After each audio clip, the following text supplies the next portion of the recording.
Who is it? It's Diane Clapp from First Parish. Oh, come on in.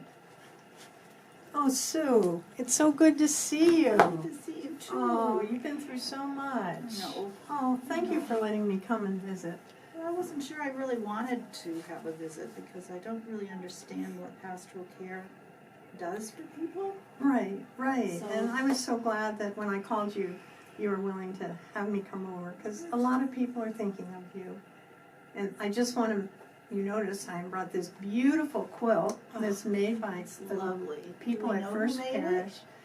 There is a label here, and so you're going to be surrounded by loving kindness. Oh, this is beautiful. I've seen some of these in the past, and this looks like a Beth Norton. Oh, I don't know She actually. does that. So Anyway, that will keep you cozy, and it's healing process. So thank you. you broke your leg. And I did. How are things going in your body, and how are things going in your soul? Well, my body's adjusting. I still have a problem walking around. I'm a little bit unsteady on my feet. It's kind of hard to make meals too, and Yeah. so I was kind of wondering, does First Parish send out meals? Definitely, and I'll make a list of things after we talk of things Okay. you need. We definitely can bring meals. It wouldn't be every day, but I Oh, would no, probably that's- call and say, and if you're sleeping, we can leave it outside and I'd Yeah. let you know. And we definitely can do that. But the thought of you not being able to get around and not being able to come to church, it must be very isolating. Well, it is, and from a spiritual level, I do miss going to church because I really enjoy the music and the sermons and seeing people. Right. So it's kind of hard right now that I can't drive for 6 weeks. 6 more weeks. So, do they provide transportation to We church? do have a coordinator of rides, Mhm. and I can definitely tell her that you'd be interested in that, I would. and she can contact you. And then the thought of, I don't know how you'd feel about this, but we have the sermons that you can either listen to or read. Would that be helpful? Oh, it would. Yeah, it just to would. give a sense. I mean, I know you have a computer so you can look at what's going on at the church, but then to get the sort of spiritual challenge of the sermons and so So forth. those aren't online? I think they're online and they're audio. I'm not sure. I'll find out about that for you. Okay, thank you. And I was just thinking too, are you getting any cards from people at Oh. church?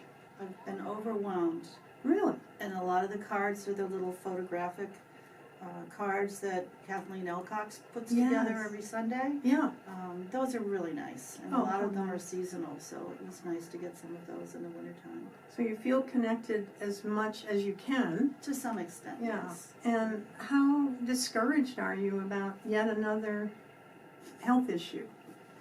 It's discouraging after a couple of knee replacements and another broken bone. Yeah. And this bone was in the same femur as the first. Oh, I started to really worry about what was underlying it, and I got a little bit depressed about the thought that at my age I might have an osteoporosis problem. right. But I've got good medical care, so I'm relying on them to keep me On together. Together. It always strikes me that when you have these unexpected things happen, a lot of us feel out of control with our life plan. I know you had so many things you were going to do and trips you were going to take, and now everything has kind of changed. How are you dealing with that? One day at a time. Mhm. I think I'm looking forward to the summer when I can get back to Martha's Vineyard. Oh, good. And so far I haven't missed a year in the last 20 years, so I'm looking forward to that. And once I start driving again, I'll be able to go visit my grandchildren and Oh, their mom good. up in Maine. Yeah. I kind of miss that, but it'll only be a couple of months before I can do that again. How is it for you, like you mentioned family and all these, I know you have a lot of friends on the vineyard and so forth.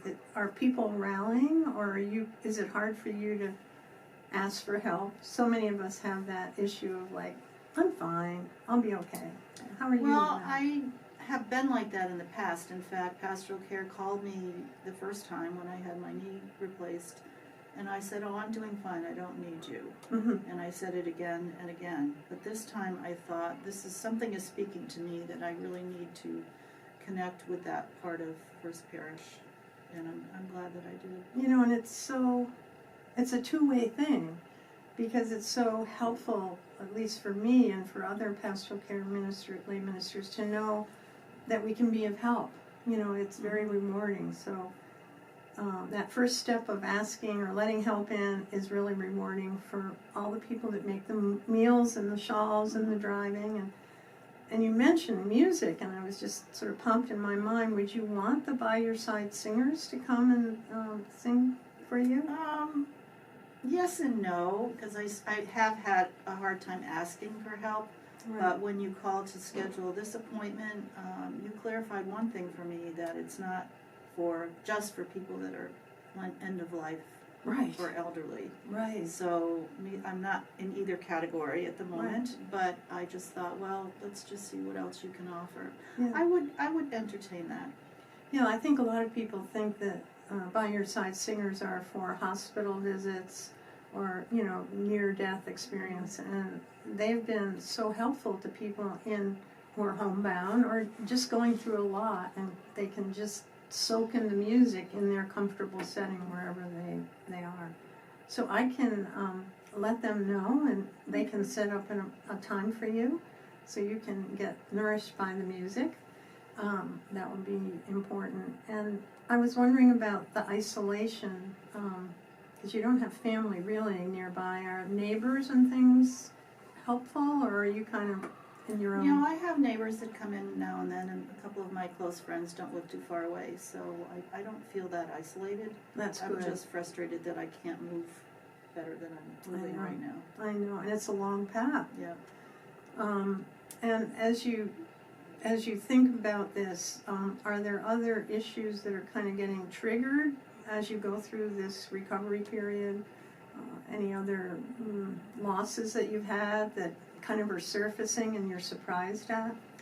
Well, I think the biggest thing is that I can't ride a bike anymore, and I can't play tennis. Oh, I can't kneel, and I love to garden, so those things are Oh, kind of big. weighing on me. I know.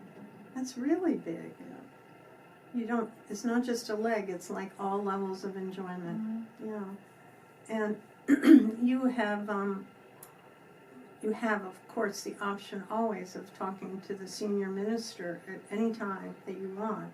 And we work closely with them. So is that something that you would like, a visit from the senior minister? Maybe down the road I might want the pastoral care minister to visit. Yeah, exactly. Howard has called me, so I feel as though I am connected, and I know that if I called him, he would come. Right.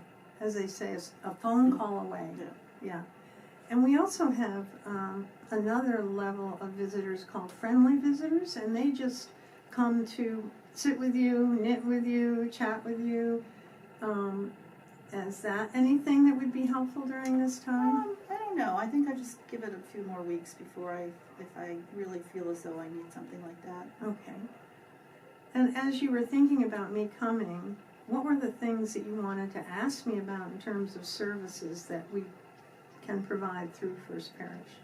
Well, I think the first one was meals, Yeah. then transportation, Right.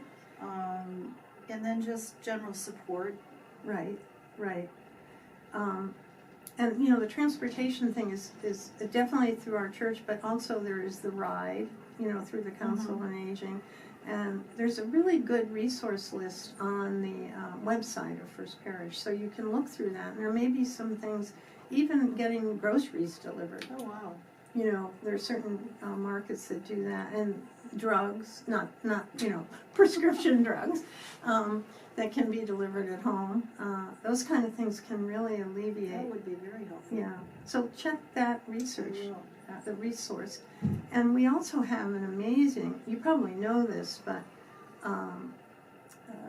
Pastoral Library at First Parish. And the next time I come, if you want me to come, I'd be happy to bring you a book. There's a lot on health and healing and aging. And is that something that would be of interest? If there was something about, or